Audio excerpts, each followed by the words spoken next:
upon the best project versus the highest bid rent for a lease. So there is some discretion. There would be a scoring system, and in that disposition, the department would come back to the commission for approval coming out of that process. So my statement in my report that said each disposition comes back to the Hawaiian Homes Commission was overly broad because it's these 220.5 project developer agreements that would come back. The type of agreement I think that Kanahili is asking consideration given to community, especially their community and their benefits that their community receives. So I just wanted to go on record and correct that misstatement in the report and apologize for that if that was creating any confusion for anybody. Do you have any questions? Commissioner Question. Oh. Commissioner Namuo first, and Yes, question. Who decides then, Russell, on what process we go through? So this submittal from LMD was asking for approval to move forward with either Section 204, a general lease, or Section 220.5, a project developer agreement. It was up to the department to decide which one was more applicable for the specific property and then to proceed on that basis. The department decides. The department would decide. That's my question. Who decides what process it goes through? It would be LMD that would go through that process and decide. So for each parcel, the department decides what process we would go through. And then depending on the process that we go through, it would or would not come back to the commission for approval. Is that correct? That's correct. That's what you said. That's correct. If it was a general lease and subject to the competitive bidding requirements of 171, then it doesn't come back to the commission because there's no discretion, there's no scoring, there's no that kind of discretion employed by the department. But if it was the 220.5, where we're looking at a project and evaluating, well, not only the developer or the party that seeks to do the project, but the merits of the project itself, then we do have to come back to the commission and get their approval. So land such as the Kanahili that is appropriate for a project, LMD can decide that it will go through that process, and then it would come to us for approval. That's correct, and I think Chair called on me because he had gotten a word from a number of people about this beneficiary consultation and about the community wanting to not be subject to a straight competitive bid type of situation. So Chair's recommendation was that although this is a relatively small parcel, it would typically be a straight general lease. Our intention right now is to move forward with this particular parcel under the 220.5 process so that we can evaluate the project and the developer and the things that these folks are calling for in their community. Okay, in my review of what LMD has done, which I think is very, very good and very comprehensive, I have confidence that their review will be appropriate. So thank you. Thank you. So, Chair, just point of clarification. So what we're saying is that if it goes under 220.5, it's competitive. no, it's not competitive. There's proposals that are submitted. It's a proposal. Right. So based on proposal, whether it's, And then it comes back to we the decide commission. whether The commission community decides. or whether we go to someone else, right? Right. Well, Dennis, let me, if not to interrupt, but I think the process, there's a scoring system similar to how we have it set up for the revocable permits, but there'll be a scoring system where the project and the proponent, the developer or the organization that's proposing it, it would be scored, and we would look to work with, negotiate with the highest scoring entity, and that would be both the entity itself or the person itself and the project they're proposing. We would come to the commission with that selection, and we would ask the commission to approve that. What you may be getting to is whether we want to, instead of having the department LMD go through that evaluation process, we somehow bring all the proposals and the developers to the commission itself, and the commission be the deciding body. That's something that Chair had actually suggested to me in a recent meeting. So I guess that's open for consideration. I'm not sure if the commission wants to sit in on that level of detail and work for all of these projects, but if you do, that would be the way that we could do it, is have all of you folks sit through presentations I and don't think you want to do that. No, reading thanks. prospectuses and things like Yeah, that. thanks, Russell. I guess my concern at this point is to look at the beneficiary consultation and find Yeah. out. Because, I mean, as a commissioner, that's going to weigh heavily on whether, where it's at. But if we start basing it on competitiveness and costs, No, then obviously, you got a community association that's dealing with the developer. And Yeah, I don't think that's fair, based on, and I don't know, I have to see the beneficiary. I'm just looking at, the public testimony, and they have a whole list of folks. So I'd like to see the beneficiary consultation. Sure. To sort of make that decision. Now, I have one other point outside of this one, Russell, and that is on the Puanene. Is that something that we should probably have some more discussion about? Because if we adjust this and remove 58, should we move 35 and 36? Or have you decided, because we have a request from the community, from who's that? From KCOA? Well, I think the process, I mean, these were the parcels that the PIG came up with. Right. Recommending that we move forward with Yes. it. And then the statutory approach, which, we have options. Right. And I think the most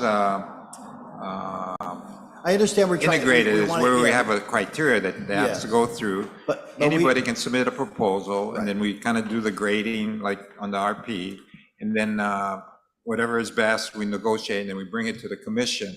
If the commission decides, well, I don't like this proposal, let's look at the second one, you're free to do that. But I think most of the homework and, due diligence, as well as interaction with the beneficiaries, as well as, their capacity, that's real key. You don't want to just give it to somebody that's just going to sit there. So on the Maui Puanene, that'll be on under 220.5? Yeah, 220.5. Okay. In fact, I'm looking at them, and it seems like all of them.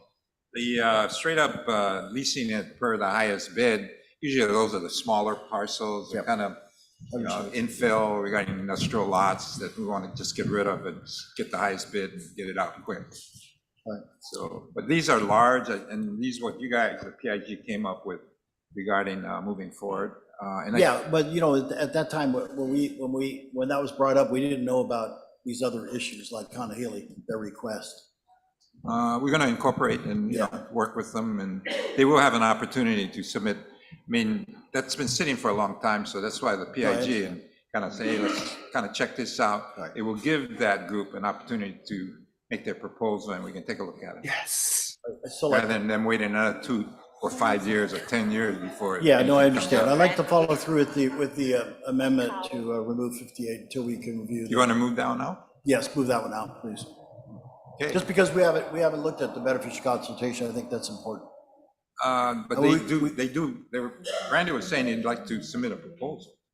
So if we're going to move them out. Under what we have now, I'm sorry? he wants to, I mean, if he I'm wants to assuming do they that, I'll want, leave it where it's they want an at. opportunity to kind of get it moving. I don't rather than- want to mess it up, but I mean, we have, normally when the beneficiary consultation comes to us, we review it and Yeah. they ask for our approval. Planning. But it's, this is a process which you guys came up with to make these lands available. Yes, for I understand. opportunity. That's out of the So- PIG, but what I'm saying is we're discovering that there was a beneficiary consultation that was not brought to the commission, which we normally approve the beneficiary consultation. Well, that's going to be part of what's presented to the commission for your decision. It's not like we're going to ignore it. We're going to incorporate it as well as look at the proposal. Be part of the proposal? And no decision is Okay. going to be made until you guys. All right, then I'm okay vet it, with and make that. a Oh, decision. okay, sorry.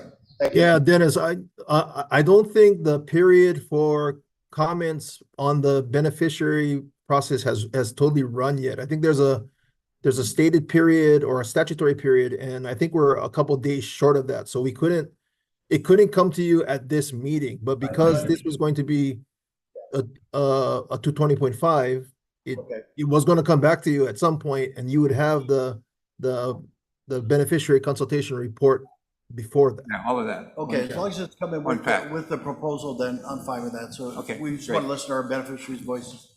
Thank you. Okay, thank you. Chair. We got a couple more. Chair.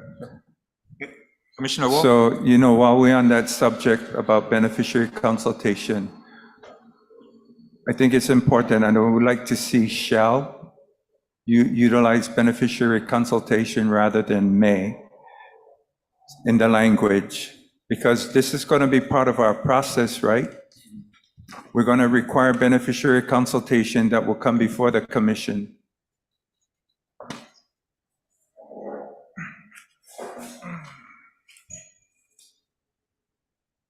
What's your thoughts on that, Russell? Make it a requirement. So the beneficiary consultation requirements, they are a shall requirement. It's not a may. Oh, okay. It is. Okay, thank Yeah. you. It's I think maybe what you're thinking about is the Native Hawaiian preference, which is a may, and but the commission, we haven't moved forward in that vein yet. I hope. Okay, thank you. We got a couple more testifiers, Demond, and then Patty Teruya. Hey, all right, you guys. Hey, how's it, guys? All right, so, yeah, so again, I support this, and I wanted to amend my previous testimony because I did leave out the work that the PIG did. I never just bypassed that one. I was just so anxious to get through this testimony. But so I support this, but I think I have a solution, and I would like to direct this comments to our commissioners. If you could just hear me for a second, that we try to get a solution to this problem where non-native Hawaiians get all the action they like on our industrial lands, and native Hawaiians no can. You know what I mean? What we get is only month to month, but non-native Hawaiians, they get general leases that go 65 years, 30 years, and all that. I think one of the solutions can be is that if you get a company like Pasha, Interjex, or some big company that's going to get the general lease, that as part of the requisite of them getting that, we should negotiate and say, hey, if you can allow native Hawaiians to get subleases, long-term subleases, I think that's a reasonable thing that can kill two birds with one stone, and that would help solve these problems. Uncle Randy them, they live there in Kanahili, bro. And so far, we slaves to all those that got long-term leases like the Butler Group. We slaves to them. We spend our money over there, Kamakanali. We get nothing in return. What they got? What did Kanahili get? $500,000 for a park that they had to go find and scrounge money to finish the park? And then they get this other one over there. We get Chick-fil-A and all that. We shop over there, but we really get no benefit out of that, no real tangible thing. But what Randy them is proposing is to be able to get some kind of action going over there for their own community so they can fend for themselves. And for me, my biggest pet peeve is that on industrial lands, we only get month-to-month leases, and that kills our businesses because we tend to go to the bank and get get loans to improve our businesses because they tell us you only got month to month. You could be out next month. So how's about if you guys not willing to give native Hawaiians long-term leases on industrial lands, that you at least allow us to get subleases from these companies that gonna get the long-term leases, that we can get subleases, long-term subleases, and that we negotiate reasonable per square feet prices that can allow us to function and everybody can be happy. Our commissioners, I ask that you think about that, and if you can raise that issue in this hearing so that we can hear if we get chance or not.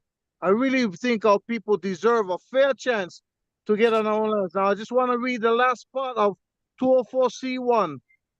In the parentheses, it said, all of which shall be owned by Native Hawaiians or organizations formed or controlled by Native Hawaiians. You know, it's like we only get preferential, that it's not mandatory, but actually you do have the opportunity to give us that is controlled or operated by Native Hawaiians. So I ask that you read that parentheses part in 204 on the C1. Aloha. Okay, thank you, Demo. Last testifier, Patty Teruya. Okay, thank you. Almost there. Okay. My video is not turned on. Okay, aloha, Patty Kahana Mokuteruya again. Thank you for this time and opportunity. I'm speaking in strong support of the TMK 0058. This is the Kanahili 2-acre property. It was known that in February 21st, the Kanahili Community Association had a denied letter for the opportunity application for this parcel. I attended also for the March 20th beneficiary consultation and for the future land located in Kanahili Homestead, near Kanahili Homestead, in fact. There were many voices from the homestead, and other homesteads participated for that parcel, that it should be offered for, not offered for competitive bidding, but offered to an RFP process for the Kanahili Community Association. Thank you, Russell, for bringing up the process and understanding more about the steps on this RFP and on competitive bidding. So I'd like to support that the Kanahili Community Association would have the opportunity for initiate an RFP for the 2.0 acres that can benefit to the beneficiaries and community of Kapolei. Again, thank you, Commissioner Nevis, for bringing it to the attention to the board today of the beneficiary consultation and how important it is. This consultation did not come to the commission. Normally, a beneficiary consultation would come from the planning department to the commission and to give you an idea of how the consultation went. I can tell you it was very overwhelming support for the Kanahili Community Association to be able to try to work to get an RFP from the department and to follow their vision and mission for their homesteaders. So thank you for the opportunity, and mahalo again. Aloha. Okay, thank you, Patty. Thank you. Now we'll open it up to the commissioners. Any comments? No, if not, all those in favor say aye. Aye. Those opposed? Motion carried. Thank you. Thank you very much. Okay, what's the next item? Okay, item F4. F4. Not F4. F3? Oh, F3, did we skip Oh, you want to do something? I don't know F3. Okay, F3. F3 it is. LMD seeking approval to issue a right of entry permit to Hawaiian Dredging Construction Company located in Honolulu Island of Oahu. TMK is listed on the submittal. Okay, can we get a motion? Then we're gonna have a discussion. So move. Second. Okay, any public? Oh, Patty Teruya? No, Oh, no, never. no more for F3. Okay, no. Okay, any comments regarding this particular action item? No? If all those in favor say aye. Aye. Those opposed? Motion carried. Thank you. Item number F4. LMD seeking the approval of annual renewal right of entry permits for Molokai Island. Hawaiian Homes, again, LMD is seeking that the Hawaiian Homes Commission approves the following actions while developing a process to make short-term agriculture and pastoral land disposition available to beneficiaries. This is the annual renewals of right of entry that we come to various islands, and this is for Molokai Island. Okay, can we get a motion that we have some discussion? Second. Okay, any witnesses? If not, any comments by the commissioners? No? Okay, all those in favor say aye. Aye. Those opposed, motion carried. Thank you. Item number F5. Oh, wait. We're going to do G1 first. Oh, G, I'm sorry, yep. G1. Yeah. Oh, yeah.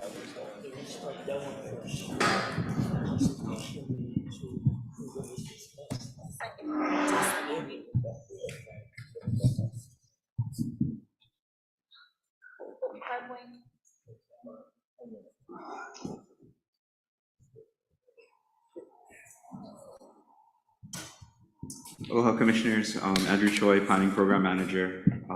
Item G1, the recommended motion action is that the Hawaiian Homes Commission accept this beneficiary consultation report as the official public record of beneficiary input and feedback relative to the proposed license agreement to the Molokai Veterans Caring for Veterans in Ho'olehua, Molokai.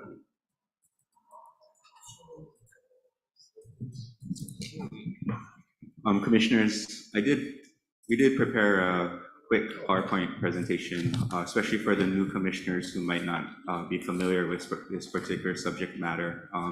It is a subject matter that goes back at least to 2017.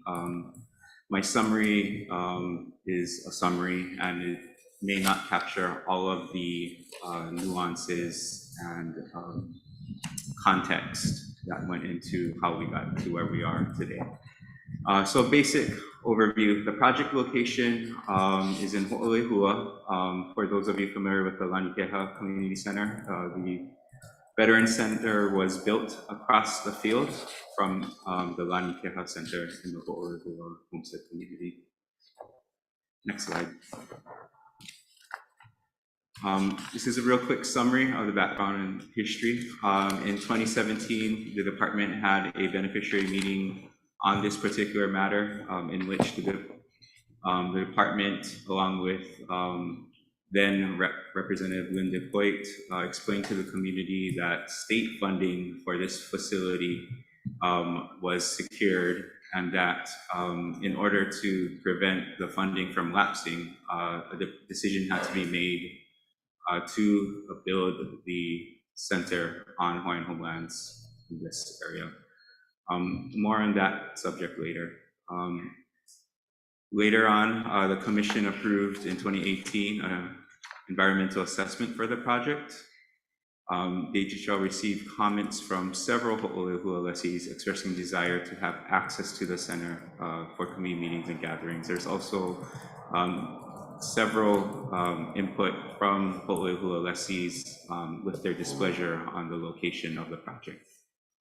Construction of the center began in October of 2022, and it is almost completed. I'll go over that in the next couple of slides.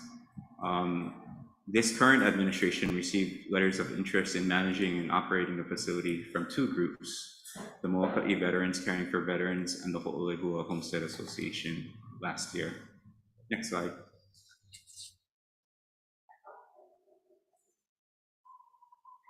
So this is a picture of the almost completed Veteran Center facility. This borrows from the Land Development Division's presentation. So that was the amount of state funds that was allocated to the department for this project. Again, construction was done in 2022, and in 2024, it was completed. Next slide. Go back. And then this is just a couple pictures of the interior of the almost completed facility. As I mentioned, the department received two letters of interest from the Molokai Veterans Caring for Veterans and the Ho'olehua Homestead Association. The department staff met with both organizations in December of 2023 to discuss management options and learn more about each group's interest in the facility. The department requested a business plan to operate the center from both organizations and conducted oral interviews with both organizations in January and February of 2024. During the course of these conversations, the department did ask each association what the temperature was to work together on it. What was communicated to us was that it would be difficult for two groups to co-manage a facility. So the department decided to entertain competing proposals from both groups. While both organizations submitted quality business plans and had great interviews, the department had to make a hard decision and choose one organization. Based upon business plans submitted to the department, oral interviews conducted, the department recommends that the Molokai Caring for Veterans be considered for a license. So after that decision, the department held a beneficiary consultation meeting on March 25th. Next slide. So beneficiary consultation meeting notice was sent to 541 Molokai lessees, 556 applicants on the department's waitlist with Molokai zip codes. Also, project information was created on the department's website. Want to note that we did deviate from the traditional 30-day comment period for this particular matter because the chair's office decided that it was important to have this discussion on Molokai in front of beneficiaries on Molokai at this particular meeting. Next slide. There are about 66 people that signed up or signed in at the beneficiary consultation meeting, of which 52 self-identified as a department beneficiary. In addition, during the comment period that we did extend, we had 6 written comments from commenters that identified themselves as department beneficiaries. Next slide. So commissioners, in your meeting packet, you do have the full meeting notes that was taken from the beneficiary consultation meeting. These next couple of slides are just a summary of the major points from that beneficiary consultation meeting. Comment number 1, the Veterans and Homestead Residence Center should be co-managed by both the Molokai Veterans Caring for Veterans and the Ho'olehua Homestead Association. That was one of the more prevalent comments that was expressed during the beneficiary consultation meeting. I do want to note that there was one beneficiary who also commented that logistically it may be hard to have 2 managers equally in charge of the facility. That particular beneficiary cited, examples of you don't really co-manage owning a car, or you don't really co-manage other types of assets. So that was expressed. The department should pause the decision-making on giving Molokai Caring for Veterans a license until this particular organization resolves its internal leadership issue. Some members of this association expressed during the consultation meeting that they do not want to manage the new center and would rather see better management of the existing Veterans Center in Kaunakakai.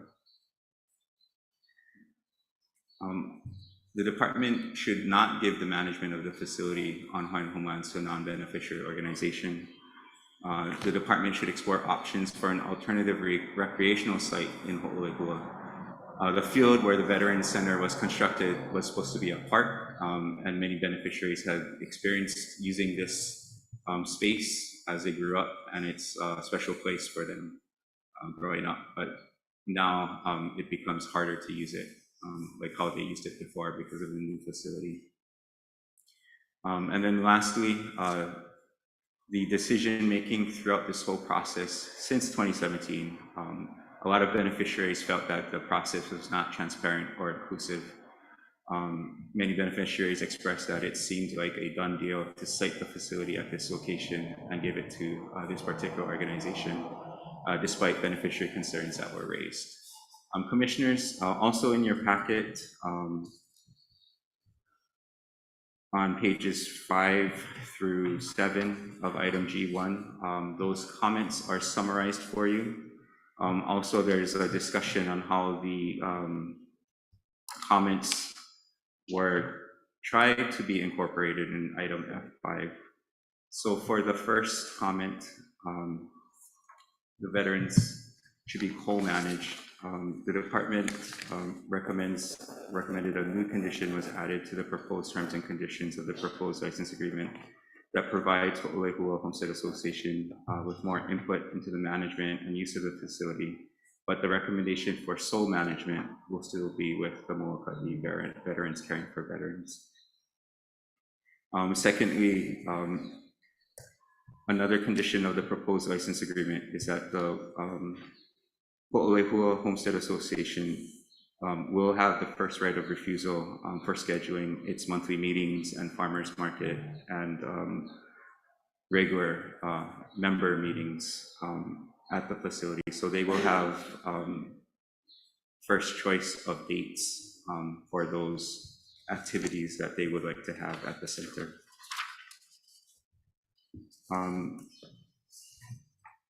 Secondly, to the second point, that the department should pause decision-making on this matter until the veterans' internal leadership issue is resolved. Again, the department would have indicated that it would prefer to have the discussion on this matter on Moloka'i at this particular meeting to give beneficiaries on this island an opportunity to testify on the matter. The Hawaiian Homes Commission can decide to defer the decision on the license recommendation until a later date if they choose to do so. Again, a new condition was added to the proposed draft license in item F5 to address this concern. The condition was Moloka'i Veterans Caring for Veterans shall notify the department of any changes to the board of directors within 30 days of the change in leadership and continued interest in managing the license premise. In item F5, the department will go over in more details those conditions. The third bullet point, the department should not give management of facility on Hawaiian homelands to non-beneficial organization. The Moloka'i Veterans Caring for Veterans has stated that many of its members are also department beneficiaries, including members of its board of directors. Also, again, conditions were added to the recommended license in item F5 to require the veterans to work with the Ho'olehua Homestead Association to ensure that the facility can be utilized by Ho'olehua beneficiaries. The fourth bullet point, the department, from the feedback that the department should explore options for an alternative recreational site in Ho'olehua. The department can look at alternative sites for community park and field spaces on its lands.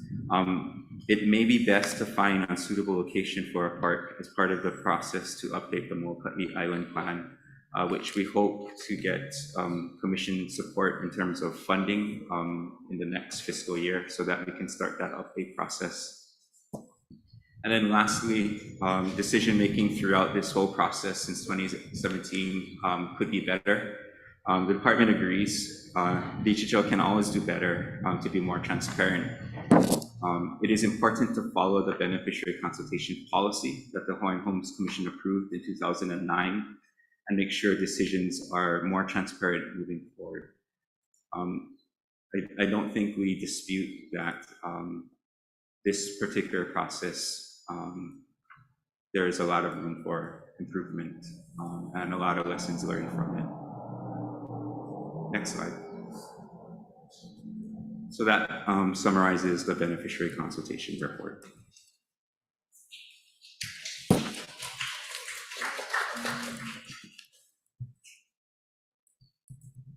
Anything else? No. So yeah, the recommended motion and action is that the commission accept this consultation report as an official public record of beneficiary input and feedback relative to the proposed license. Okay, when we make a motion, then we'll get public testimony, and then want to amend or whatever, we can move forward. Okay, we're going to open it up to public testimony. The first person, Irene Kahanui.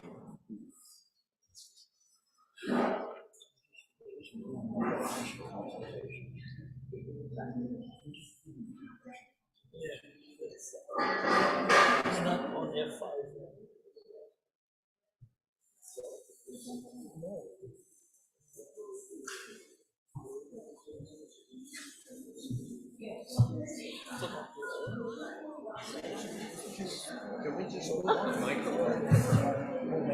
And can we just use the mic figure out something? Is it long enough?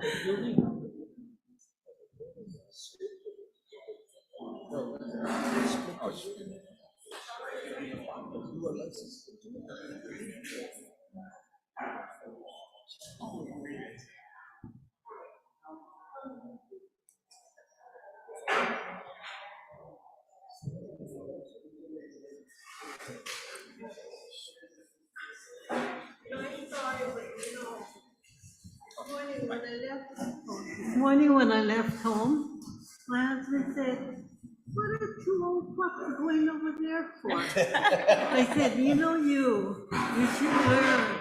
Kupuna says, either you put up or you shut up.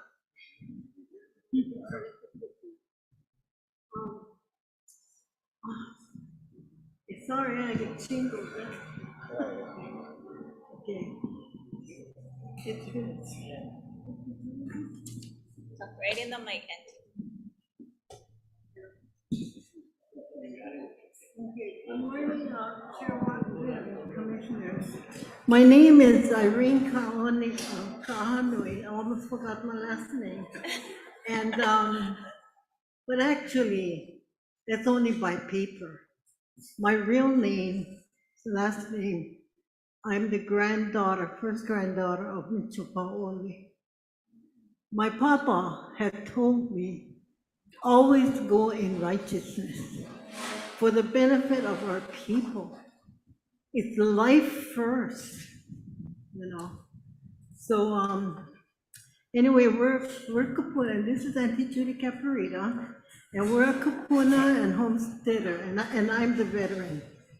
I would like to give you, Chair Watson and Commissioners, support signatures of 122 individuals who say, I am a homesteader veteran or a family member of a homesteader veteran, and I am not against the Holyoke Veterans and Resident Center.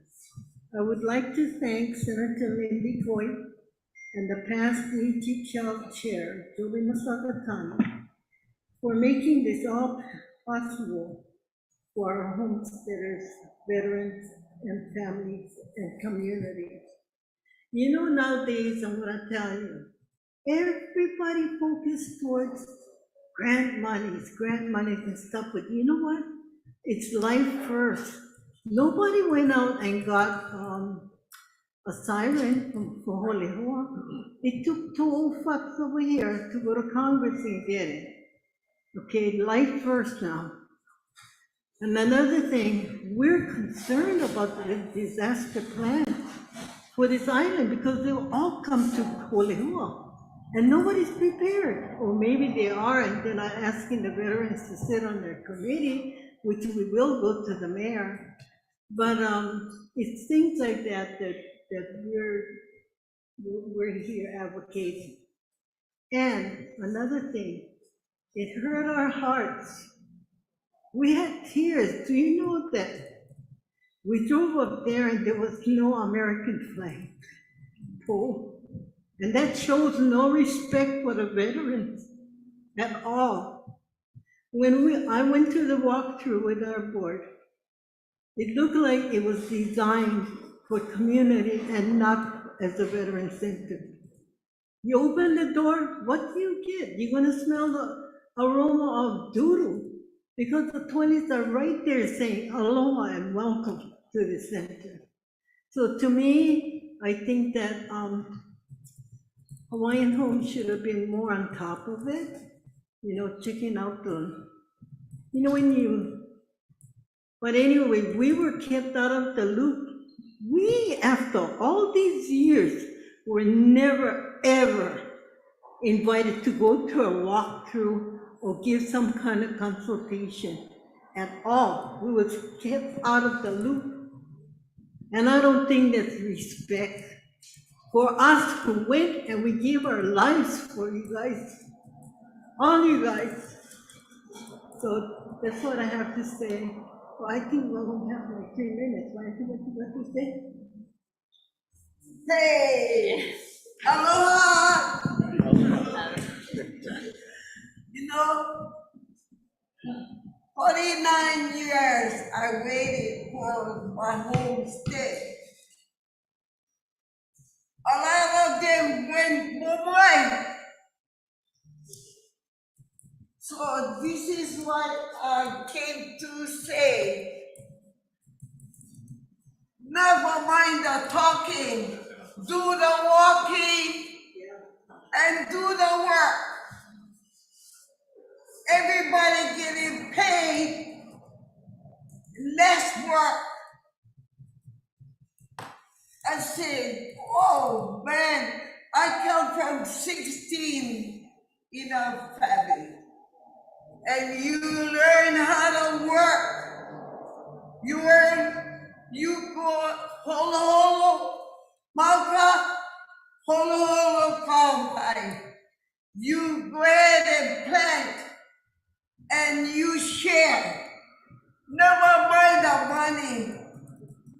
Jesus knows your needs. That's why I was raised this way. And I'm blessed. You're blessed because why? Because you was raised up with love. Never mind about the money. Jesus knows my needs and he knows your needs. One day we're going to be out there. Hey, you want to make up your mind where you want to go? That's right. That's why I want to go.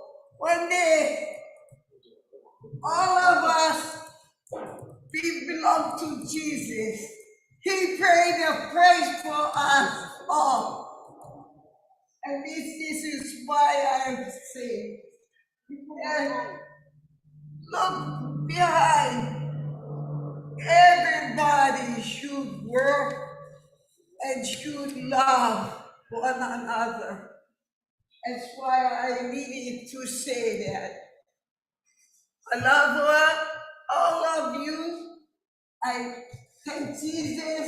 I get to see all of you. Maybe tomorrow I will see you. But you what? Hey! Jesus loves you. Okay? I just wanted to say something else here. And when did you shall get the money? Yeah? Through the Homestead Association or whatever. Haven't been follow up on it or anything like that? We'll probably pretty smooth it. Sorry. I mean, that's the old way. You know, the old way is the best way. That's why I'm glad you got the corners on your board, you know? Yeah. Kind of been there and done that already. Okay. And for all the young men, learn what we have. That's what we say. Okay. Thank you very much. Thank you. Hello.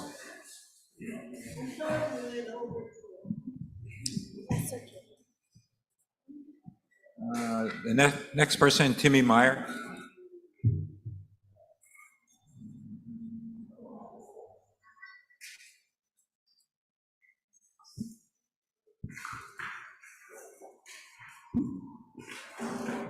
My name is Timothy Meyer. I'm the commander for the Molokai Veterans, caring for veterans here in Molokai.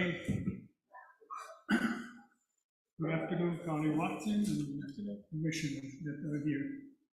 We hope that you adhere to our needs and wants that have been agreed upon when the funding from the DOD and the state allocated $4 million for the project of building. on behalf of the veterans as well as the Molokai homesteaders. The combination concept. The reason for that is the funds could not be used on a property down there because it's privately owned. So the DHL was providing the land to build the property on, and therefore we could share the building itself. And another thing I need to remind you, in October 2023, there was an agreement made that the veterans would be given the lease on a facility. And this, when we met in December, I believe, of 2023, the concept of co-managing the building itself was brought up.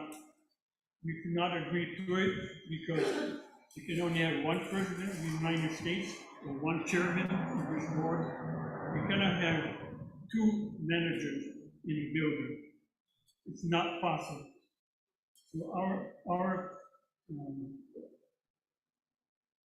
we didn't agree with the draft that was given by the HHL. So what we expected was in this meeting that we would have an approval for the commissioners. Seeing there were not an approval, we have to testify to its effect. But that because of the funding that was provided by the DOD, state of Hawaii, we're not saying that we're entitled to the whole building. We are sharing the building with the homesteaders, but we will not share the management of it, because we cannot have two managers in the building. Impossible. I've never seen that in any other organization with that effect. And then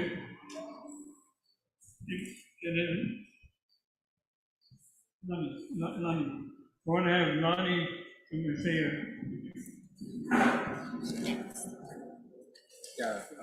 Lani Sahagan? yeah. Yeah, please.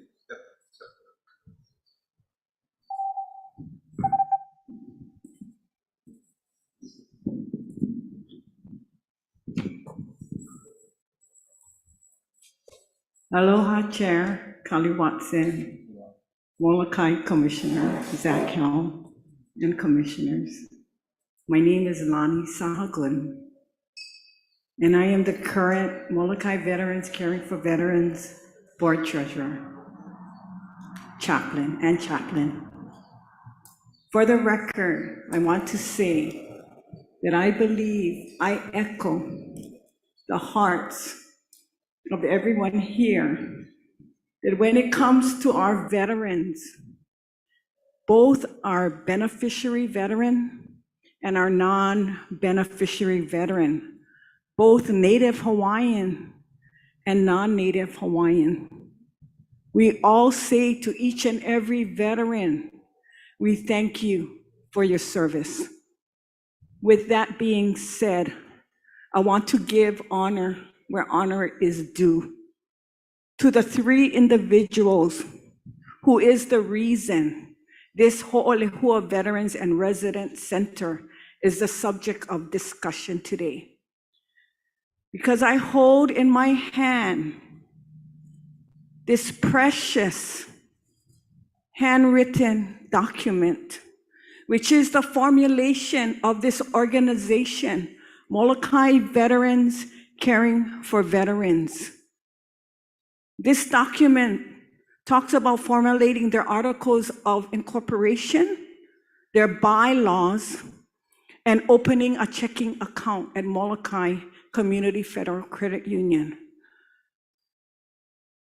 But I think the one most important thing that it says in this document, and I will read it word for word,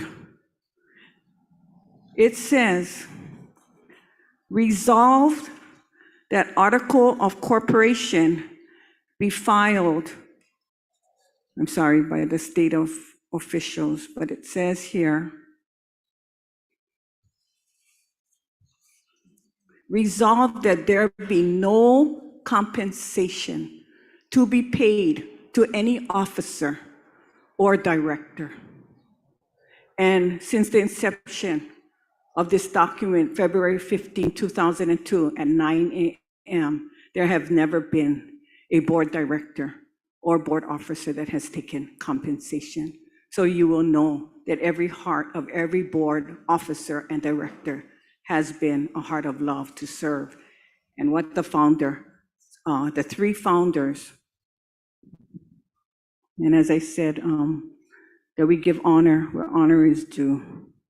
The three history makers, which is our very first Molokai Veterans Caring for Veterans Board of Directors, and their titles: Commander Larry Helm, Vice Commander Wendell DeFreitas, and Chaplain and Sergeant of Arms Patsy Bird. We say to you today, we will never forget you and for your service in the United States Armed Forces.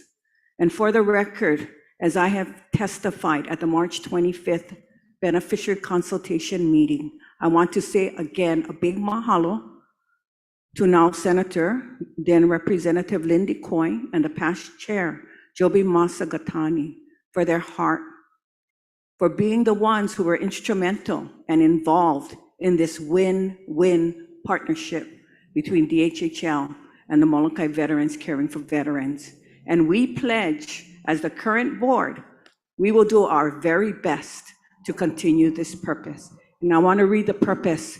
Also in my hands, I have, okay, I know the formulation was in 2002, but this is the bylaws that I searched and I could find. It was dated and signed by Commander Larry Helm, March 23rd, 2005.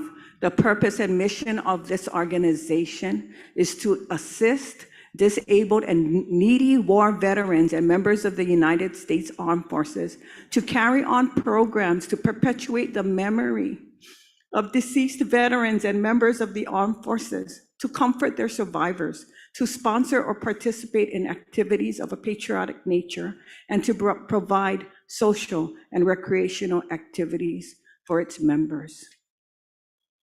I have here, and Auntie Irene also talked about this, 122 signatures, and these are homesteader veterans and family members of homesteader veterans. I also have in my hand, and this is not a full, complete, approximately 250 on our membership roster of Molokai Veterans Caring for Veterans organization. I walked into the organization 7 years ago, and I was greeted and I was helped, and we will make sure that every single name on this membership roster will be cared for, and we thank them for your service.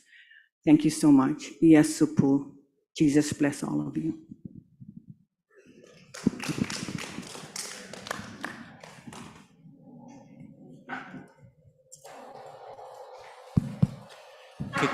Okay, the next person, Crystal Nakihe. No. How about James Wario? James Joario, oh, there he is.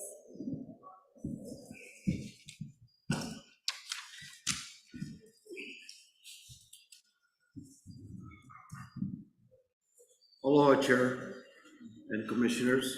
My name is James Joaro. I'm the Vice Commander of Molokai Veterans Caring for Veterans. In the event that we are not considered to receive sole license of management, we don't want to, but we cannot help. We cannot help to contact with the State Department of Defense, who we met, the legislature, especially Congressman Tukuda, who we met with here on Molokai on January 5th, 2024, who told us that she was on the Ways and Means Committee and part of this passing House Bill appropriation of $4 million for a community, for a Molokai Veteran Center, Molokai. See House Bill 1900, item number 5 F-5. I mean, Exhibit B. We will also be seeking legal counsel. Thank you. Appreciate it.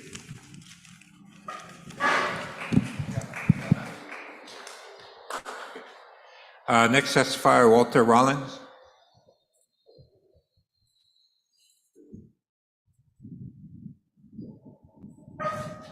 Commissioners, Commissioners, my name is Walter Rollins. I am the Homestead Association for Vets. You know, there's so much care going on, but we will get through it. We'll get through it. You know, one thing we got to remember, we represent one man, the President of the United States, which we always fight for, and we here today. I asked them when we were at the meeting, brought it up with these guys, he says, you guys want a co-management? Yeah. I tell them, why don't we put OHA and Hawaiian Homes together?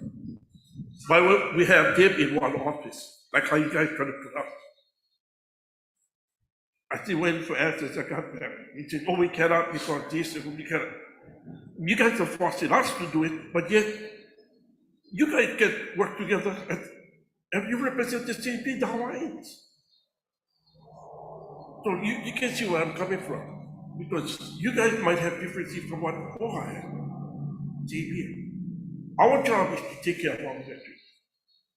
Because they fought hard, they gave their life, some of them gave their arms, their legs, whatever. So we are, on one stand up for the law, it's planning to take care of everyone. Not only the vets, the homesteaders, our community. We're not stopping no one from coming there.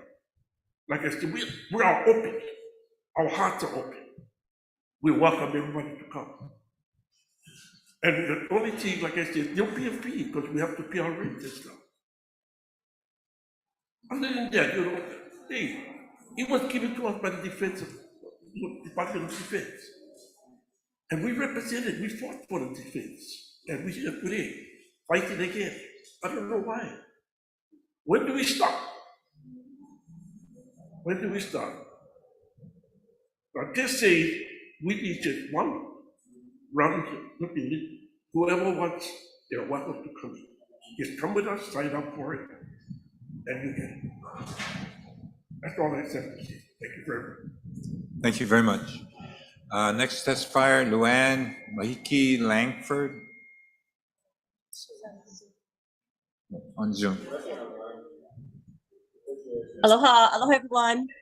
Aloha. Aloha commissioners. Luann Mahiki Langford Favorito, Lexi and Ho'olua, so I was there.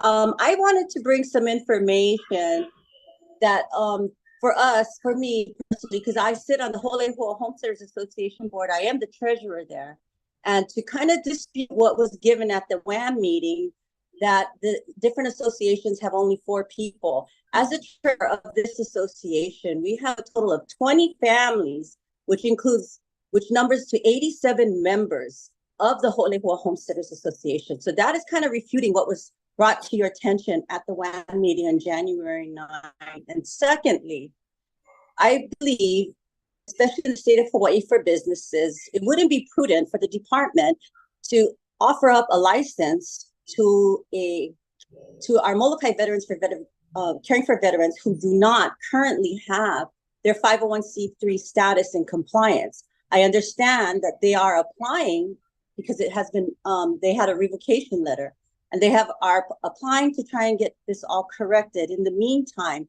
it would be irresponsible from my point of view to award a license to this group until they can, like you heard, address their internal concerns, come up and state who is the correct and rightful board at this time with the different elections that they have had. So with that said, I thank you for your time. Aloha, everyone. Okay, thank you very much. The next testifier, Barbara Kalipi.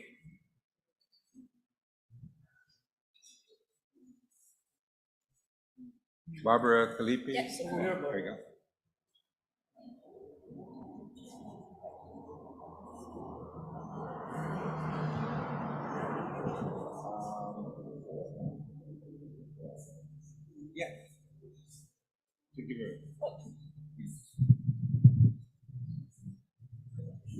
Aloha mai kako.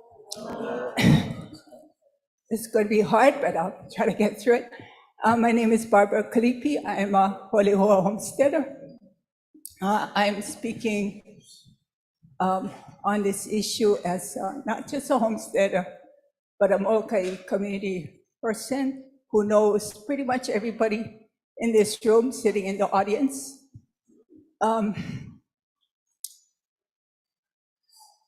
I guess I just want to say I'm uncomfortable about the decision being made now. I think there's an opportunity for the commission to hear from more people who can attend the meeting tonight, because as you folks know, most people who work cannot come for a daytime meeting.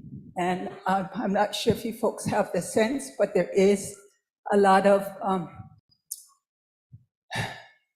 I don't want to say pilikia because I don't think it's pilikia. I think it's miscommunication and a lack of communication and a gap in communication that does not allow for our community, our homesteaders and our veterans alike to come to a place where we can feel good about the running of this new center.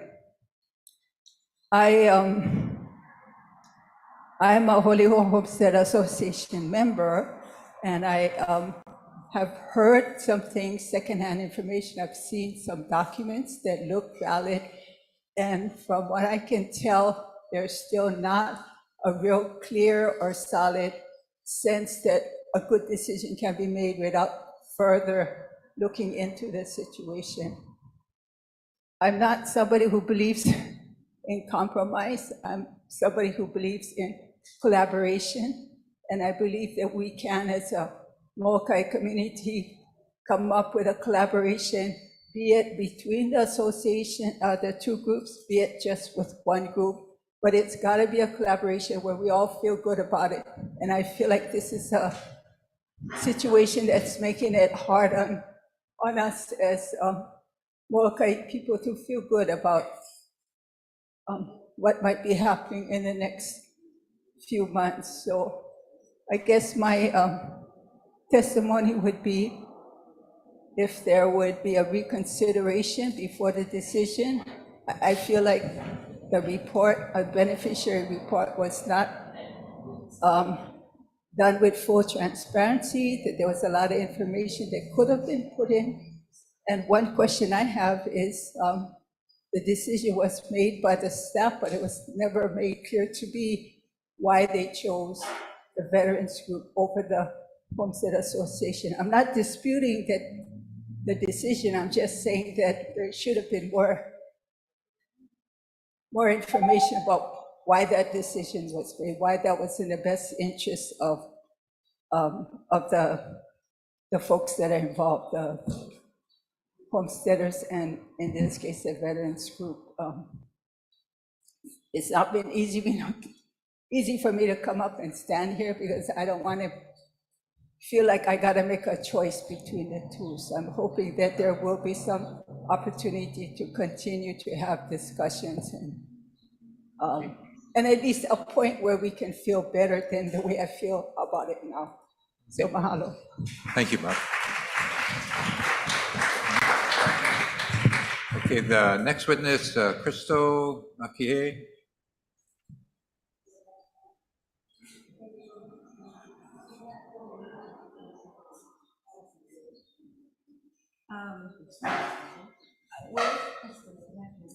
Okay. I'm also up to have my 3 minutes, and Krista isn't here, so you can either call someone until my name come up, but she's not here. No. You're next. I'm sorry? Your turn. Okay, so mahalo, everyone. It's me again, Cora Schnackenberg. I just want to share that I've been involved with a lot of Hawaiian Homestead associations, so I kind of know what Barbara has spoke on, and it's very difficult. But I need to say this, that there were a set, so I am actually want to bring forward about who you folks are speaking on as one of the coal, there's discussion about coal stewardship with Holihoa Association. But I need to give you a little background first. So If anyone want to give me the 3 minutes, I would appreciate it. I do want to say that AOM is Ahonua o Molokai. It's an Ahupua'a of Molokai that was originally developed to have all presidents of 6 homestead association. These were presidents. It was Ho'olehua Homestead Association, Kapa'akea, Kamililoa, and Kalama'ula Mauka, and Ahanui, who I was the former president of. Now, these are the same group with addition to Naiva. Okay, that makes a difference because now the new group of presidents is now called Huiho'o Kahua, who also, they've been supporting certain projects. So this come into play about the co-management because there are 2 projects that when we look at business and best practices have not done well. And I love other associations, so forgive me, this is not intentionally, but the reason why they don't want to co-manage. So number 1 was on your 2020 original plan, they became priority number 2, and it's called Molokai Hale or Ho'olehua Hale, I think, or was something like that. At which time the HHL had provided money for renovation.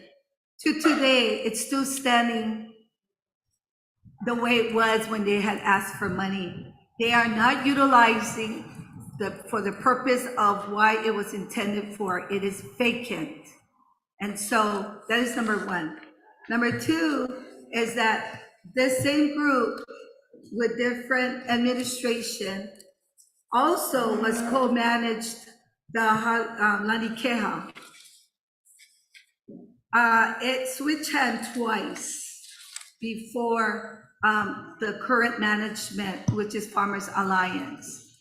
Now, my job is not to look at faults. That is not my intention.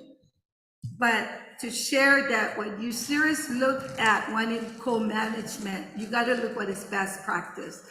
She had also mentioned, the woman before on Zoom had indicated that they don't have their 501c3. Guess what? They have the other one, 501c19. That is just as good as a 501c3. Now, the other controversial issue was, you're not Hawaiian, it's not one non-Hawaiian entity on DHSL. Ole. These same people who would fight so I can enjoy freedom is the same persons that are the leadership that is spoken of. In closing, I want to say this, that this Molokai Veteran Caring for Veterans is a subsidiary model. They're on the top, they have an outreach called Homestead Association of Veterans. These are your beneficiaries, commissioners. So I am suggesting that instead of looking so far, that you would look at the Homestead Association of Veterans to be the one to steward, co-steward with the veterans caring for veterans. Mahalo. Thank you very much. Next testifier is Stacy Crivello.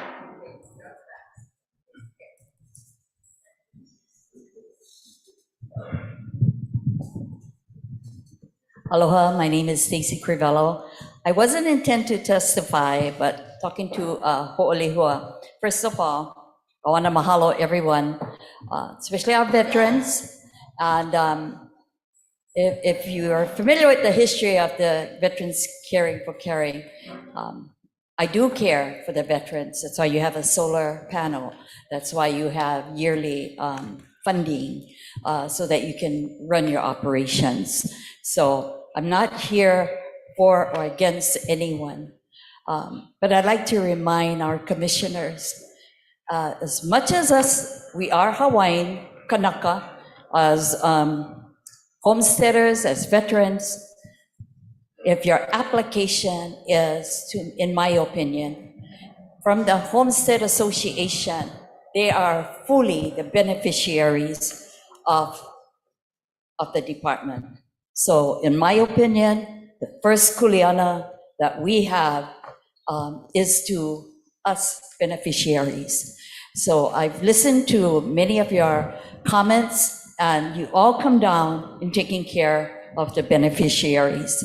So with this, I hope your decision will be based on the beneficiaries. And if that's an association or an entity that is a complete representation of beneficiaries, not to compete, but perhaps then, like Barbara mentioned earlier, there can be collaboration, as we normally do in this community, to collaborate as to how you're going to manage. But the license, I guess, falls in your hands. And welcome to Molokai. Nothing is always agreeable, but we eventually agree to disagree and agree. So I just ask to be mindful of the kuleana that we have as a department, as a commission, to represent on behalf of the beneficiaries, not icing the veterans, but hopefully there can be complete collaboration as to how we're going to eventually manage the facility that has been so graciously gifted to the Ho'olihua community. Mahalo. Thank you very much. The next witness, Michaela Purdy.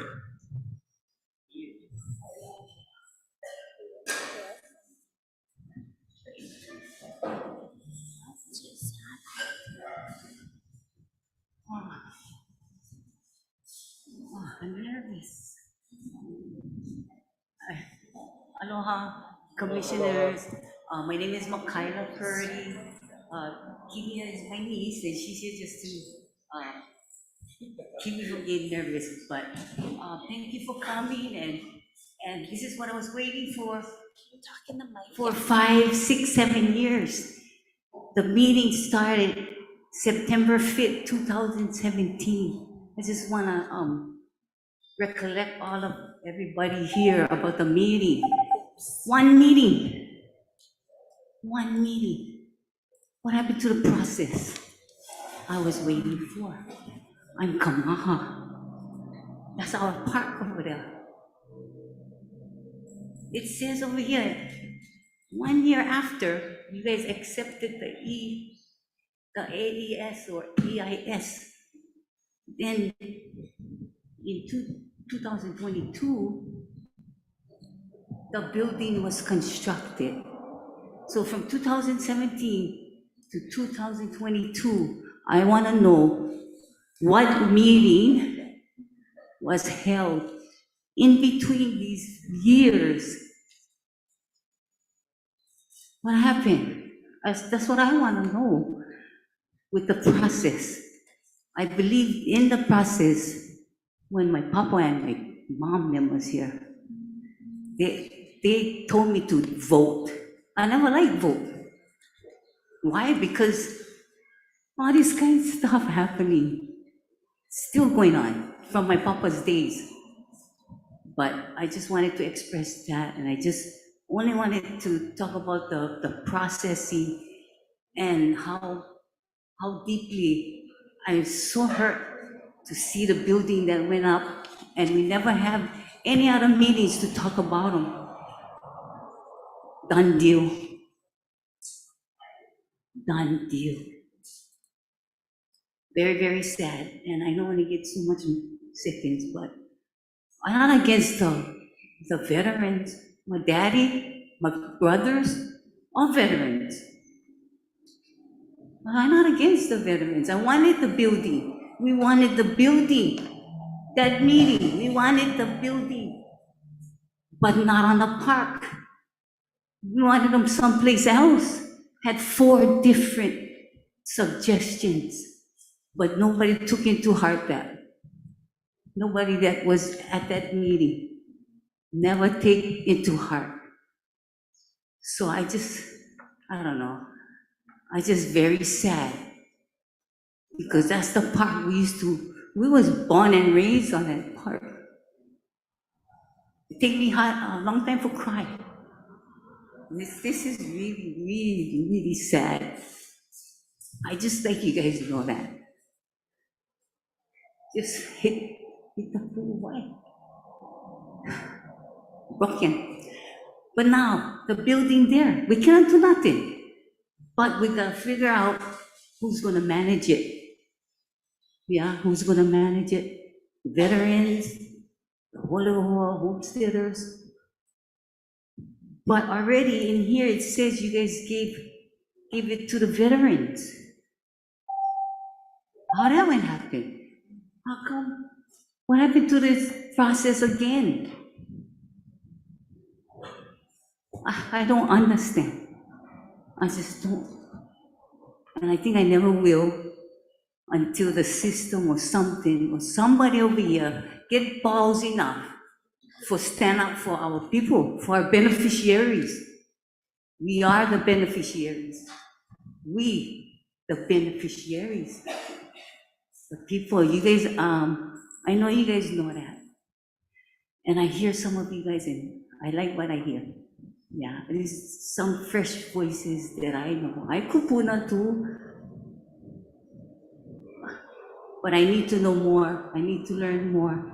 And I will learn more about what's happening in this processing, democracy, whatever you guys call it. Putin. That's all I got to say. Just Putin. Nobody gonna feel them because they wasn't born and raised up there on that park. Uncle Walter Rollins, no, and he went vet. We all like be together. We like be as one. But now we gotta see who will manage them. Now that's another thing. And then one another blow too is I feel we went divide or something when divide the veterans. I don't know what it is. I don't, but I hope they can find a solution that we can move on to, because the building there, it's there. But in my opinion, and I'm not dissing any group or anybody, I feel the beneficiaries should manage this building. It's on our land. You guys want to put them on our land? It's ours now. You put them on our park as ours. Okay, thank you very much. Thank you. Thank you. Thank you. Thank you. Okay, the next testifier, Charles Ka'ahanui.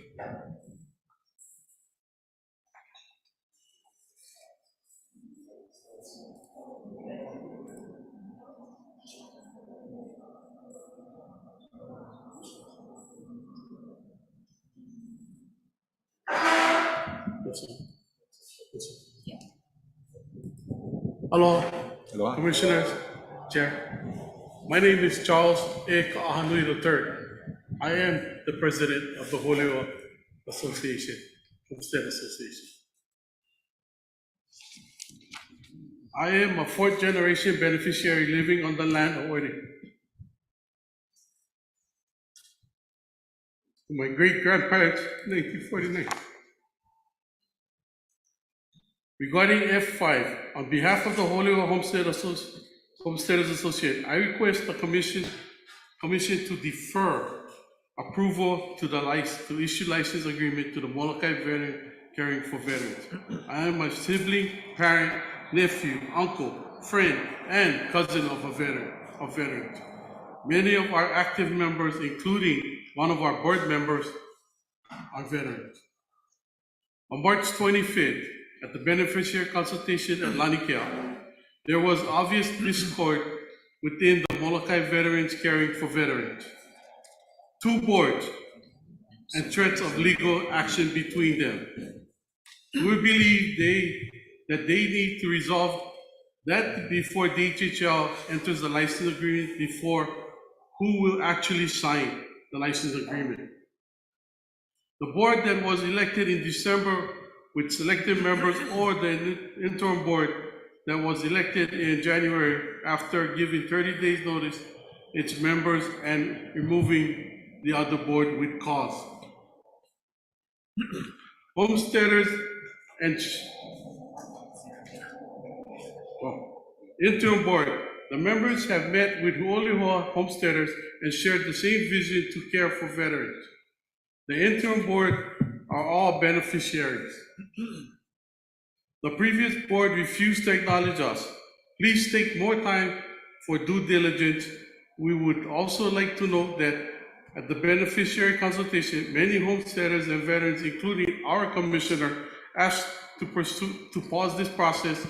Beneficiaries were given 16 days to comment. We would like to ask the commissioners today to give beneficiaries and veterans a 30-day period to comment after today's meeting. Also, thank you. After the beneficiary consultation, our Huolihoa Homesteaders Association members group, please, in consideration of our homestead beneficiaries and the Molokai veterans who really do care for veterans, defer agenda F5 and give Molokai a 30-day comment period. I just want to clarify something, yeah, that Ms. Stackenberg replied to. We're never part of AOM.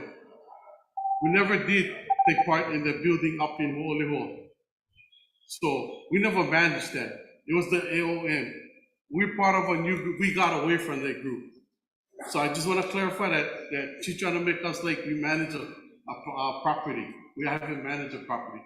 But we were fiscal sponsors for Kohilde.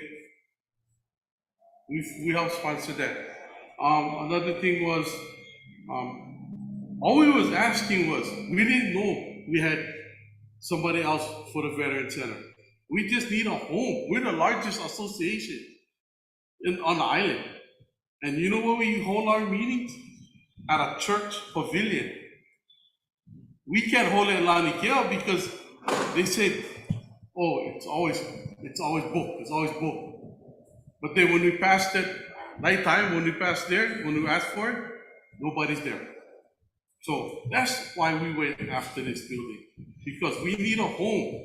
We cannot be living off a church pavilion. I mean, we're happy. I mean, we got some place to meet. So, Commissioner, thank you. Thank you. Thank you guys, Commissioner, for your time. Thank you very much. The next testifier, Ronald Kabangting. I don't know if I'm saying it right.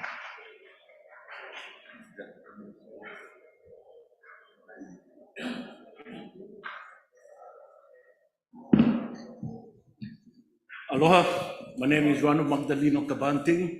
Yeah, I sound all Filipino, but I was born in Homestead. 1958, I was born in Barrington. We had homestead property, but my mom lived there. But anyway, this is about the VA, Molokai Veterans Caring for Veterans. Okay.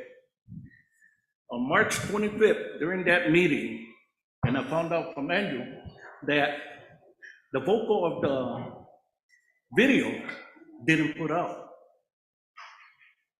We, the Molokai Veterans Caring for Veterans, boasted over there too that we disbanded this board on January 27th. We had a special membership meeting and we disbanded this board to stop what they were doing. As of 2027, the board of Molokai Veterans Caring for Veterans were the only ones that voted. The members were never participated in any suggestion or any decision of what Molokai Veterans Caring for Veterans was going to do. Only the board members. All the way up until 2023. That's why January 2024, we voted the board out. We, the members, voted them out.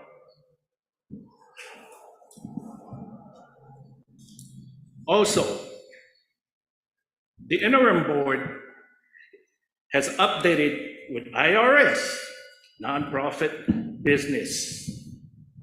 We found out that IRS had us that we did not Molokai Veterans Caring for Veterans was not equal to it. We did not qualify for benefits. We had to pay the bill, so we submitted to them. We also submitted to State of Hawaii Commerce Division, DCCA, our board members, not theirs. We have brought this up before, and people are not doing nothing. Hawaiian Homestead, did you guys notify these board members about this meeting? We didn't know. Nobody notified us. Even though March 25th, we told them that's who we are. I got lucky because my wife is a member of Hawaiian Homestead Association, and she had a text. But guess what? She's in California. They're doing cultural teaching up there, coconut weaving. She texted me this morning, and that's why I showed up. And I tried to get the other members of our board, but they didn't come because they're working. Molokai newspaper, read it. It shows we voted those people out, the members of Molokai Veterans Caring for Veterans. We voted them out. So, Hawaiian Homes, you cannot make decisions of what Molokai Veterans Caring for Veterans going to participate until you start getting our group in too. Our board members, he's here on the newspaper. It's also mentioned in the meeting on March 25th. There was a bunch of us signed up and we went to that meeting. And there's a bunch of us that made comments. I didn't stay long because I had to leave. I had a medical appointment for the next 3 days in Honolulu. So that night I left early. But then I find out when we, the members of Molokai Veterans Caring for Veterans, our group started to leave, then this board went go talk during that meeting. Timmy Myers then made comments. Nobody support us. They're supporting the odd group, just like 2017, when only the boards were making suggestions and Hawaiian Homes board were making suggestions. Okay. Thank you very much. Appreciate your comments. The next testifier, Kalia Purdy.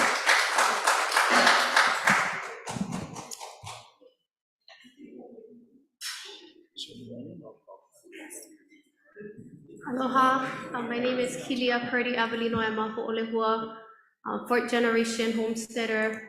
I also belong to the Ho'olehua Homesteaders Association. I'm not a board member, board of director. I'm just a member, thank goodness.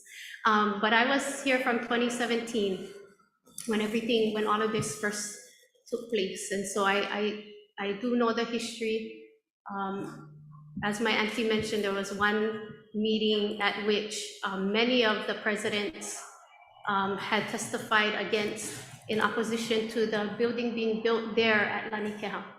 And as my auntie mentioned, other areas, DHHL areas were suggested, and secluded areas as well, all of which were in Ho'olehua as well. None of which was explored, and this one just kind of just fast forwarded through. Actually, we were told at the time that if the building wasn't built by a certain time, which I believe was that summer, then it wasn't gonna go through.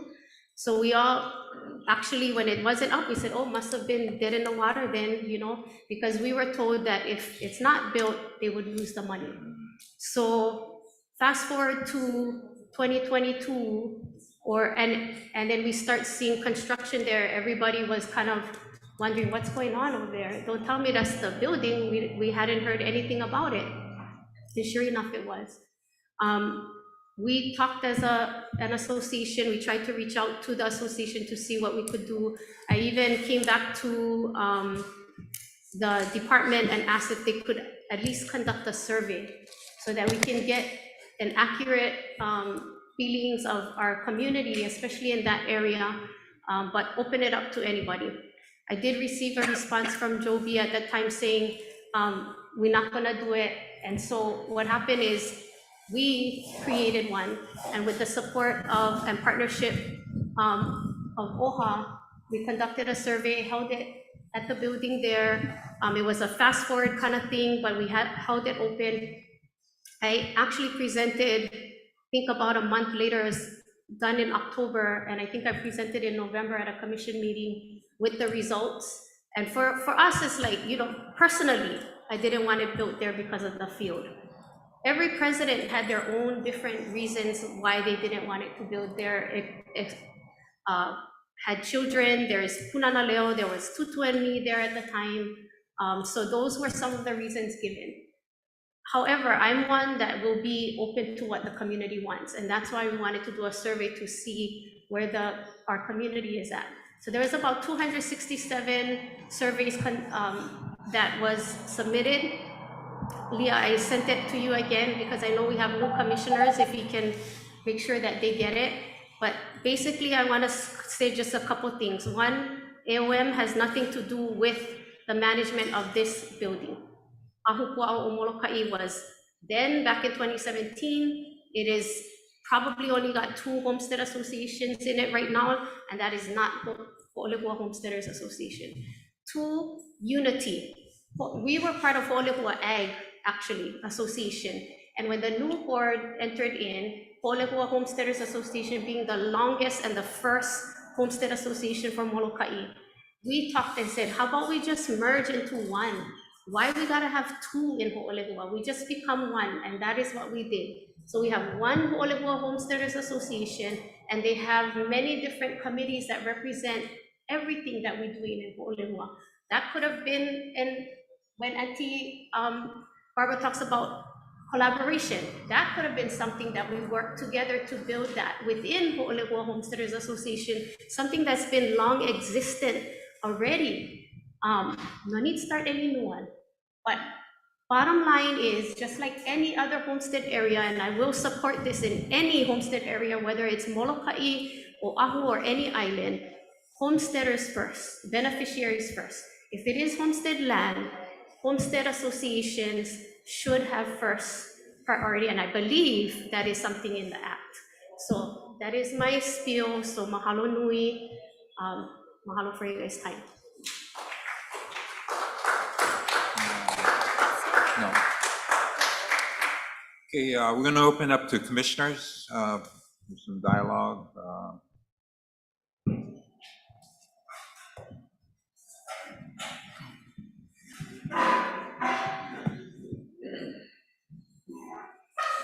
Chair. Commissioner. You know, Barbara brought up the fact about collaboration. And I think that was never part of the process. I don't need to say the background of my family or what. Everybody knows who started the Veterans in Kanakaka. It was Larry Helm, of course. And then there was 2 other people that they mentioned. That was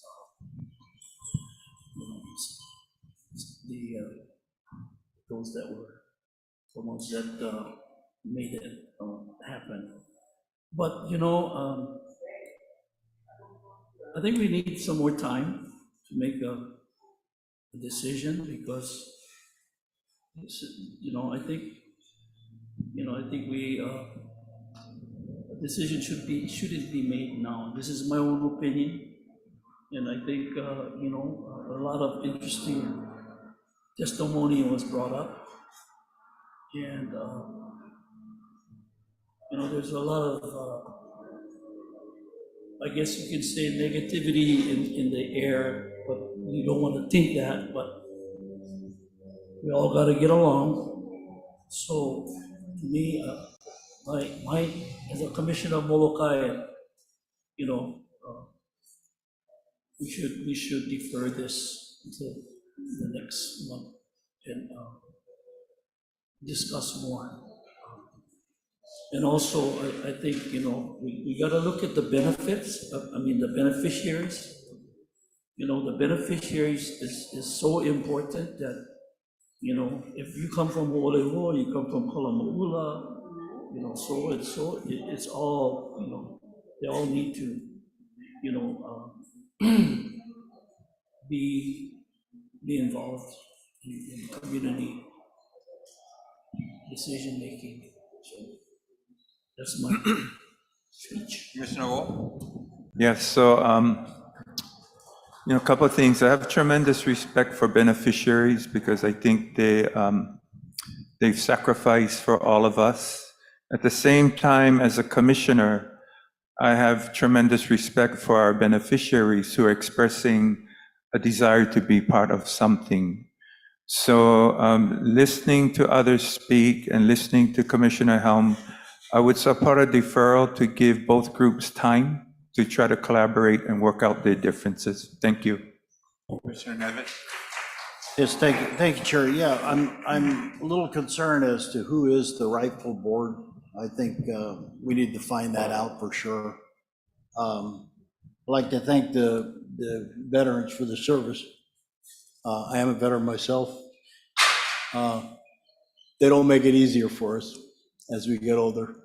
But this is really a community situation that needs to be resolved among the community. But I think before we sign a document, we need to confirm who the real board is moving forward. I would support deferring this item until we can do that. Thank you.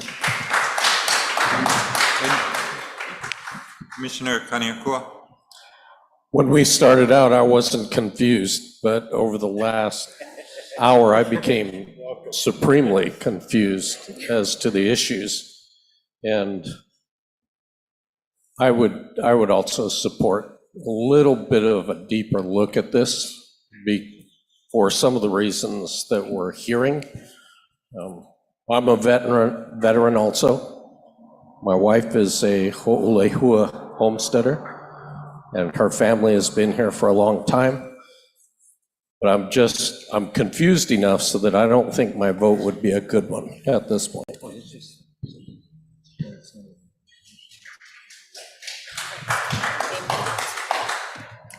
Commissioner Sonoy?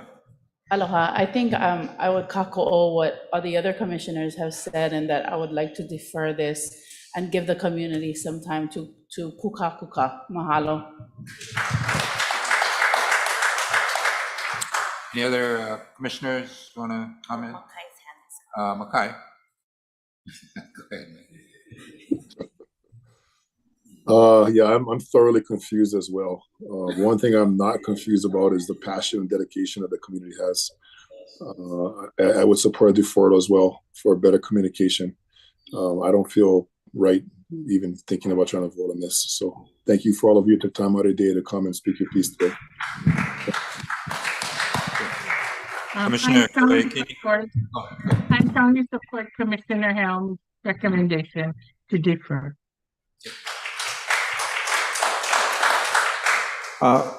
Thank you, Chair.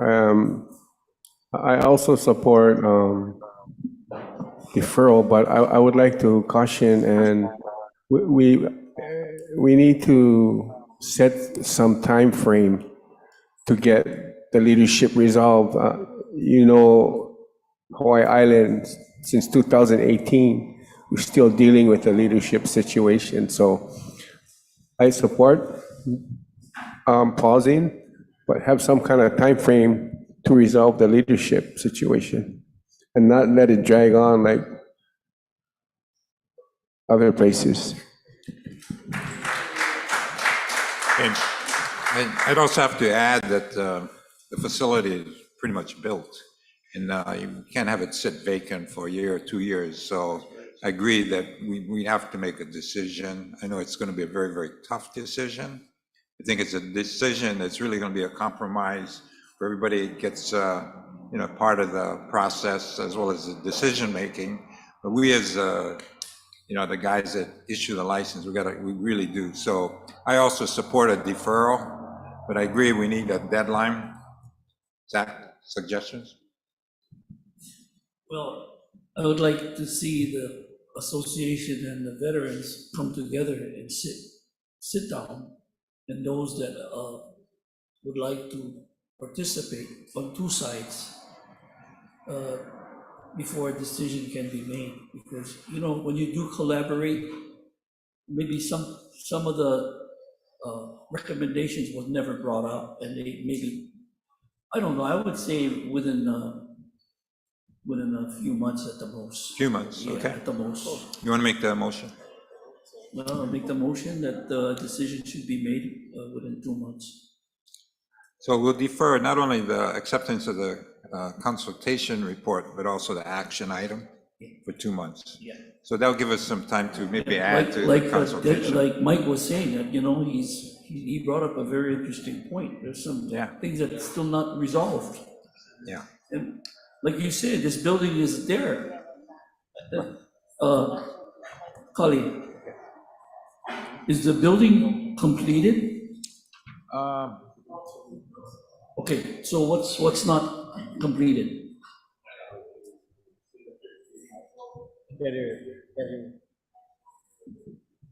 To my knowledge, I correct me if I'm wrong, Shelley, but I think the electricity is still not powered yet, but all the other utilities have been put in or ready to go. I'd like to highly suggest that if there could be a walkthrough or even a meeting at the new facility with these groups. While so we're they here, can see and us. what they're dealing with. Because like I mentioned at the March 25th meeting, it would have been more effective if we had a PowerPoint presentation on the design of the building so we could see, you know, where is the center located, where is the Veterans Headquarters located, and so forth and so forth. So I think that could be part of the process between now and within the next 2 months. Okay, Senator DeCoy, who just came out of a conference committee meeting, would like to testify. Senator DeCoy? Yes, hi, Director. Yes, I would like to testify on this item. So when this facility was being considered, this facility was being considered based on the fact that right now with sea level rise, being next to a tank, a fuel station, you know, it was to make sure that they had options in case flooding, king tides were to occur, that this facility was to go to the Molokai Veterans Caring for Veterans.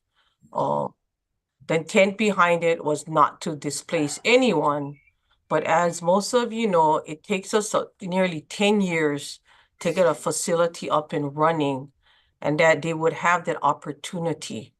So I would hope that, you know, a conversation has been going back and forth for the past maybe 8 years, that the facility that is now built would be given to the Molokai Veterans Caring for Veterans in the state under the commander, the legal commander, Timmy Meyer, and their existing board. There was no ill feelings about how the fighting going back and forth of who was not included, who was included. It was based on the fact that all veterans would be serviced, whether homestead or non-homestead, and that it would go to the Molokai Veterans Caring for Veterans and not anybody else.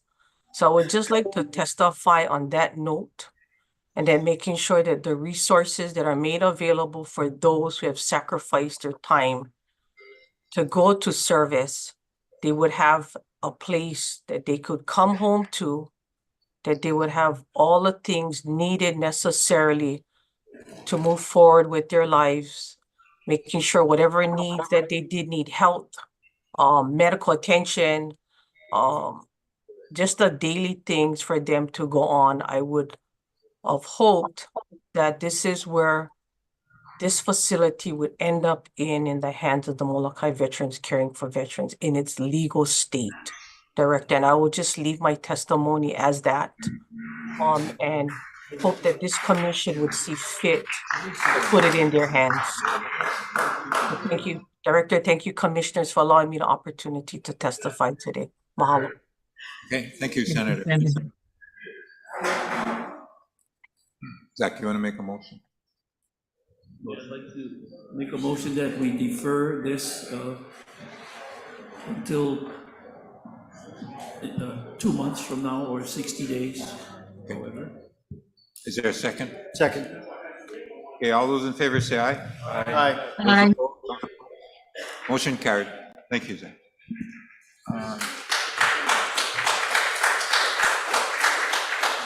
Last item. Well, let me just say one, hang on. Let me just say one thing. I realize a lot of emotions, a lot of history. You folks do have an asset, and it shouldn't be, tied up in fighting. It should be used. And that's the whole idea of why that facility was built. So I believe you can share it. You just got to work out the details and let's get going. You're the whole Lehua, you guys don't have a place to meet. There's a place now, rather than a church. There's a place where you can meet. You can have functions, just like the veterans. You guys can have functions that, you guys do the food sharing, the, food distribution, all kind of really good programs. So it's an opportunity to use this asset. So please take the time to sit down, talk story, work it out. It's not going to be 100% agreement, but let's work it where it's functional, usable, and put to use as soon as possible. Thank you. One last, we'll give you the opportunity, one last comment. Thank you. I may be out of order, but I need to justify something. The interim board voted, we only the petitioners who signed the petition. They never included any other members of the organization, which is about 300 or other. The state statute states under 414 Delta 138, states a removal of the directors elected by members or directors. States that is unless otherwise provided by a state, by your article of incorporation or bylaw. Our bylaws state this, that under section, Article 2, Section 4, it states this.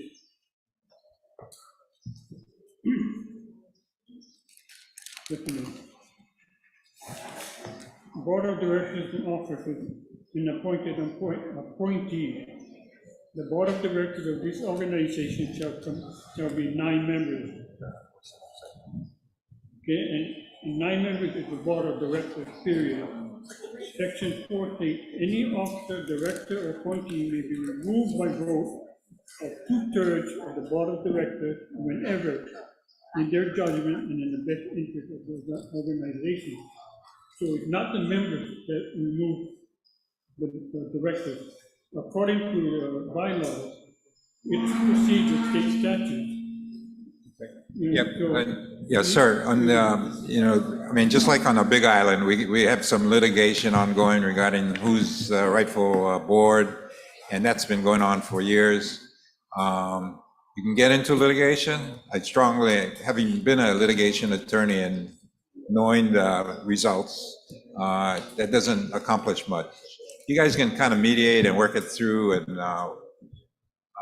that would be my suggestion. Well, if not, if you want to go litigation, go for it, but that's really not the way to I've go. tried consecutive days since they invaded the office, but the so-called interim commander refuses entry or refuses to puka.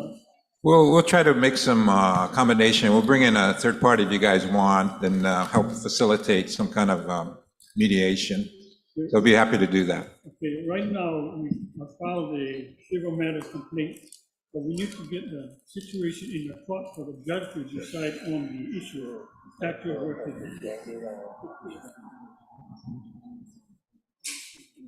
Yes, so. We accept your position. Okay, But we need sounds to get good. it in the court to decide. Mediation has not worked. Well, we'll try it again. Maybe get a different mediator. Okay. Maybe a big Samoan guy or something like that. Thank you very much for giving me the extra time. Yeah, okay. Okay. Okay, next item, F6, ROE, F6, Island last Construction. item. LMD's recommended motion and action is that the Hawaiian Homes Commission authorization to right of entry permit to ICD LLC, who is Island Construction and Demolition LLC, covering the subject area as identified and described below to use as a field office and staging area while they do construction improvements on the sewer lines in the Waianae Homestead community. Approval and issuance of the right of entry shall be subject to the conditions as noted below. Okay, any witnesses? No. Any questions by commissioners? Commissioner Kalikini? Should I'll make a motion to. Motion, is there a second? Second. All those in favor say aye. But I have a Those discussion. Okay, question. Real Sorry. quick. Wait, use your mic, use your mic. Thank you. Kahana, what is the anticipated duration of the construction improvements? Rough estimate. I'd say about a year, maybe a year and a half, 18 months. Okay, thank you. Okay, any other questions? If not, all those in favor say aye. Aye. Those opposed, motion carried. Mahalo. Thank you, Kana. Let's see, C2, Lamaula Homestead Association, Kupuna Housing, for information only.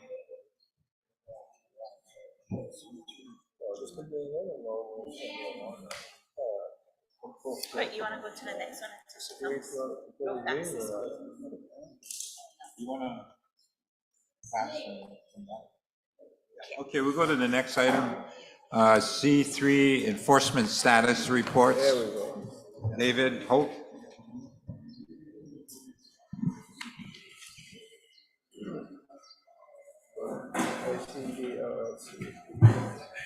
Good afternoon, Chair, Commissioners. Real quick, just wanted to give an update on enforcement unit over the last month. The time frame for this is April 22nd, March 9th through April 14th. During this time period, we got 18 requests for investigations and generated a total of 27 reports. To date, we have 47 this year. Two big operations that we're working on, or we did this month, was we started working on Camp Faith, hoping to get that cleaned out in the next couple of weeks. And then we also took Commissioner Kaneakua on a ride along, and he had some experiences there. And then just real quick regarding the pilot program, we have 3 new reports that fit the criteria for organized criminal activity in the pilot program area. We made those referrals to HPD. To date, since January 1st, there's been a total of 5 cases that meet the criteria. And also just kind of following up on the reports in the area as a whole, we utilize crimemapping.com again, that's recommended by HPD. And it seems to be consistent with no significant criminal activity. I did list the reports that came in, but nothing major was noted. So, any questions? Question. Oahu, you have 12 investigations under Oahu. Your 12 investigations. Approximately where are they? The majority this month, off the top of my head, were PKE and like Waianae side. I don't believe there's any in Papakilea. Okay, thank you. Commissioner Kalikini. Yeah, David, mahalo. So quick question. I really like what you guys are doing at the enforcement team, and I appreciate the email that you send out asking people if they have any issues, etc., and you guys sent out the forms. My question is, who receives that email? Right now, we have a running list. Basically, the more contacts that we have, I just add them to the list. So there's no set way. I'm trying to get at least one for every association, every homestead. To date, we still haven't gotten that. I'm going to try and work with the Shaw a little bit more so we can get those. But yeah, basically, it doesn't have to be a set organization, association, or NSW. Just as many people that I can make contact with, I add them to the list and I send that out every month. So if beneficiaries, lessees are interested in receiving that, they can put that, they can volunteer their email and get on the list. Because one thing I've heard more than once, concerns at La'iopua, and so I can check with Commissioner Freitas and see if we can find someone there who wants, we can put them on the information list. That'd be awesome. Okay, mahalo. Thank you. Thank you. I have a remark for the commission. Over here. So I got a chance to ride along with these folks. We've got three enforcement people to cover all of our properties, all of our islands.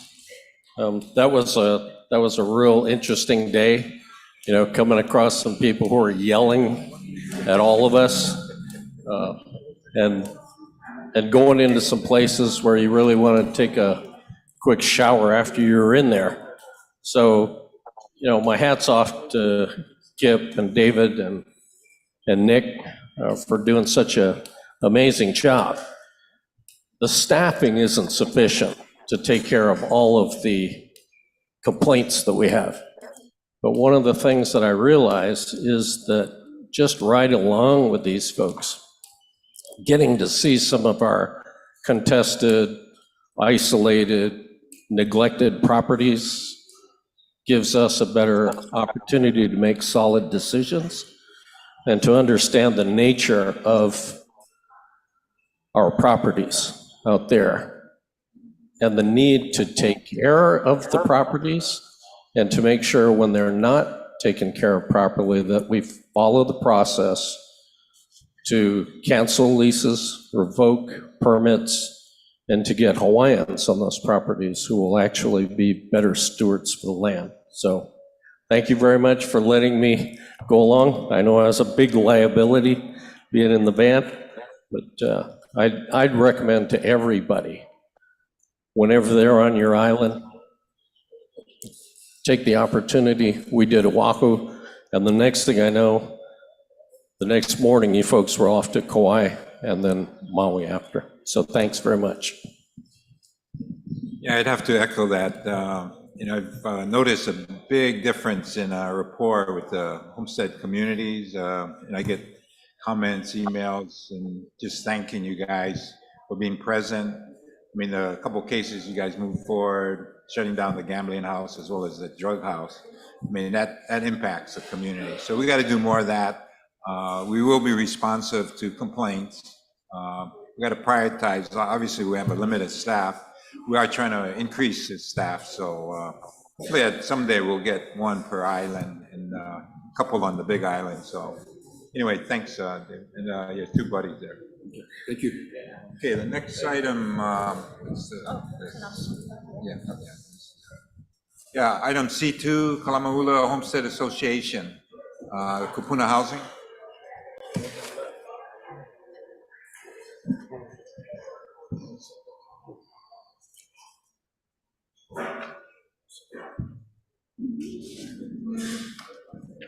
Good afternoon, Commissioners. My name is Patty Tankayo, and I would like to give a background of how this project started. I would say maybe over 5 years ago, between 5 and 10 years ago, when Auntie Stacy was a councilwoman, we had talked about kupuna housing on Molokai. And what happened was, I think about 2 years ago, or a year and a half ago, is when I first met Keola. And we talked about doing kupuna housing statewide on Hawaiian homelands. And I thought about Auntie Stacy, and I thought that would be a good place to start. So I brought Keola over, and Auntie Stacy took us around the island to look at different places. We even looked off of Hawaiian homelands too. So we looked at everywhere up in Ho'olehua. We drove all the way everywhere. And I want to back up a little bit. I reached out to Auntie Stacy because she's one of the leaders in the community. A lot of the programs and projects around Molokai is because of her. So that's why I reached out to Auntie Stacy. So That's the background of how it started, and now I'm gonna pass it on to Keola. Aloha. For the record, I'm Keola Maikalani Dean. I'm the Chief Executive Officer of King Lunalilo Home and King Lunalilo Trust and Home. And we, as Patty mentioned, started working on this together a year ago. And really, from the beginning, you know, even before this, as my staff and my board did a strategic analysis of what communities really, you know, are in most need of kupuna housing, we identified Molokai, West Oahu, and East Hawaii Island. And so even from there, you know, we were very much aligned when we came together and we said, let's try to do this. So that's what we've been doing. We've been meeting with the community. In fact, Patty and I came last month and presented to the Kalama'ula Homesteaders Association. And then we came back for 2 days, meeting with community members. So really what we're trying to do is make sure that we're addressing community needs and understanding what the community wants and making sure that this is a true partnership with the Kalama'ula Homestead Association and the community. This is the presentation that you have, is what we presented to the Kalama'ula Homestead Association. And if we could move to the next slide. So over our discussions with the members of the community,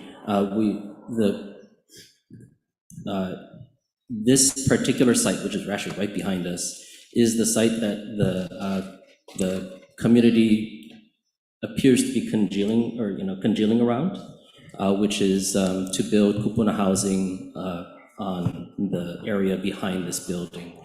On here, you can see that the petroglyphs that were identified are in red, and you know, our intent is, you can see it's sort of a off to the side. Our intent is really to make sure that we are able to malama the petroglyphs and incorporate that into the vision of the kupuna housing.